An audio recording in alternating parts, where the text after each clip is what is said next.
It's been a little under a month now since the Fallout TV series, streaming series, whatever you call it, released on Amazon Prime. It's one of the best video game adaptations that we've ever seen, at least in my opinion. You might not agree, you might have thought it was a pile of trash, you might have hated all the little inconsistencies here and there. I thought it was great, and I'm looking forward to Season 2, which is why I'm making this video. After all, that should be in the title. It should go without saying that there's going to be probably going to be some spoilers for the first season of Fallout show in this video, as we discuss things that I would like to see in Season 2. We know for a fact that we're going to see, or at least more than likely going to see, New Vegas in Season 2, as well as Deathclaws and Super Mutants. You're seeing some Deathclaws in the background footage right now. Season 1 was chock full of references and stuff, and we're certainly going to see some more references. Those are things that I'm going to perhaps leave a little out of this video. I don't really want to say what references I'd love to see, as that's really up to the people in the show. Instead, I'm just going to go for details that I would rather see, like what you're seeing right now, energy weapons. We did see a handful of energy weapons appear in the show. We saw Enclave soldiers wielding laser rifles. A Fallout 4 style plasma gun makes a brief appearance in episode 2. And Lee Moldaver goes into battle wielding a Fallout 4 style laser pistol. But we never actually see them fired. The only weapons that ever actually get fired in the show are conventional firearms that we have in real life, and the junk jet, which is a gun that fires, well, junk. It would be super awesome to see someone using a laser rifle or a plasma rifle and atomize the unlucky individual on the other end. Or, well, I suppose with a plasma rifle you're melting them, but still, same thing.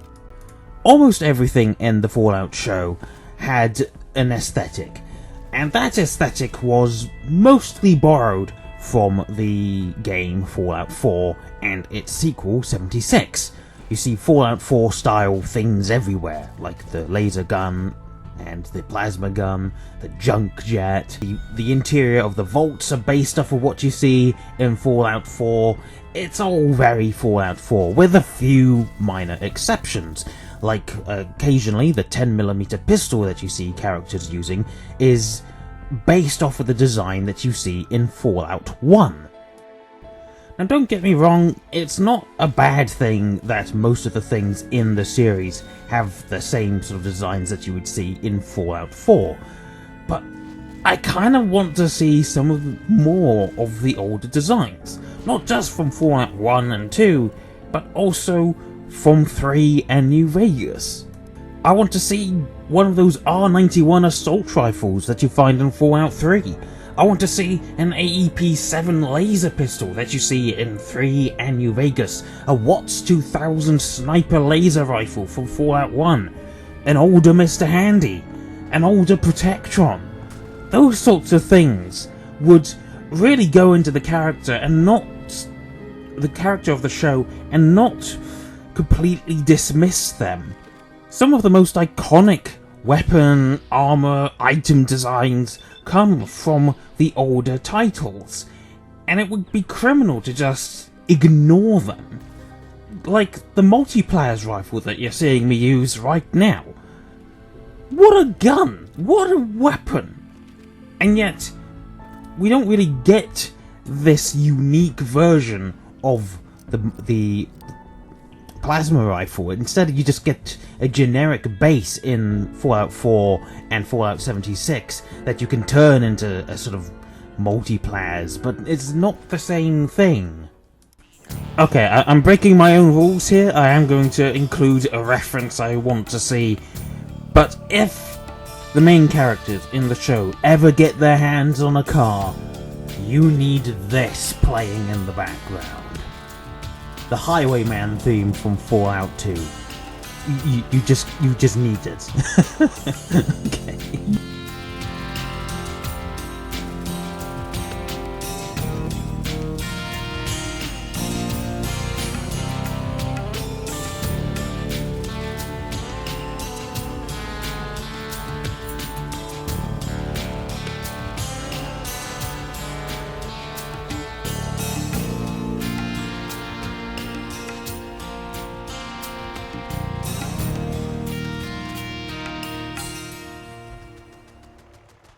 Deathclaws are one of the most iconic creatures in Fallout.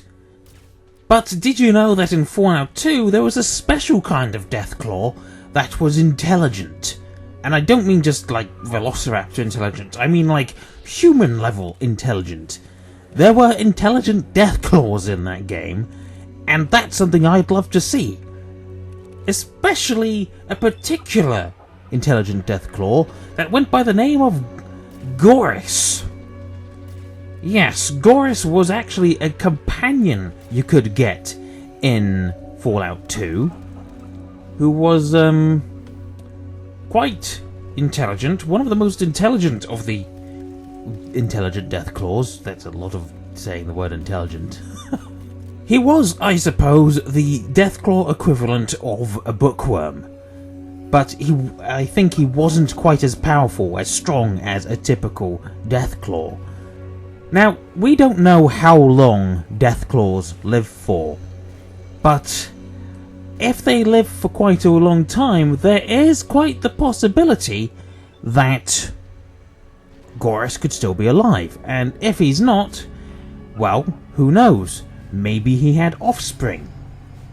Because there's a good chance that he survived the events of Fallout 2, as well as potentially another intelligent Deathclaw. Who knows? Maybe they're still out there, and I'd love to see that. Just imagine the Ghoul and Lucy sitting around a campfire, and suddenly this big hulking figure comes out of the dark. The Ghoul pulls out his signature MTS-255 cut-down revolver, rifle, shotgun thing, and just as he's about to pull the trigger, the Deathclaw says, "Well, good morrow, young chaps. I do see you're having a fire here. Mind if I join you?" Or something like that. It would just be quite the subversion of expectations. Some people might call the intelligent Deathclaws goofy. I would love to see that. Other things I want to see, other versions of power armor. We heard the T-45D mentioned in the show. There's also the much more iconic T-51 power armor. That was the one on the cover of Fallout 1 and Fallout 76 as well. Enclave power armor as well. Not just the Advanced Power Armor Mark 1, but the Power Armor Mark 2 as well from Fallout 3.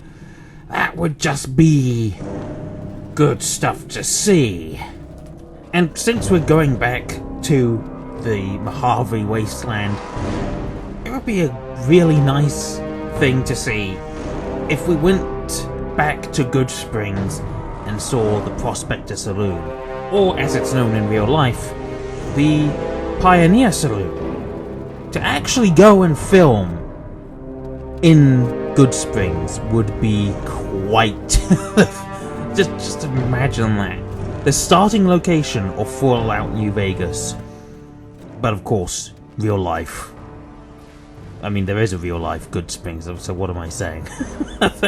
Just going to Good Springs would be just amazing. It really would. And I'm out of ideas. At least I can't think of anything else off the top of my head, which is irritating. Maybe I should do something like write a script, but I don't know, that wouldn't really be me, would it? So yeah, that's everything I can think of. If there's something else that you guys can think of, don't be afraid to put it in the comments. Maybe, just maybe, I'll make a part 2. Who knows? Until next time, everyone, thank you very much for watching and listening to my silly ideas. And until next time, good night.